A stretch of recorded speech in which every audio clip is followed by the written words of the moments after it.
How to edit photos to look like film on iPhone. To get started, first of all go ahead and open up the Photos application on your phone. Now, select a photo that you want to edit to look like a film. After selecting, tap on Edit in the bottom right.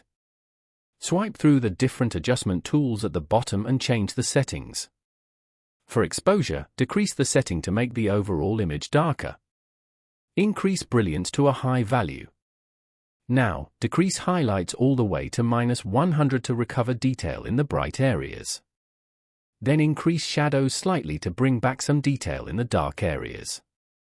Now, tap on the Filters section. Here, select the Dramatic filter.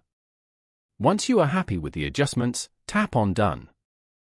Following these steps, you can easily edit photos to look like film on an iPhone. Thank you for watching. Please leave a like if this tutorial helped you, or leave a comment below if you have any questions related to the video.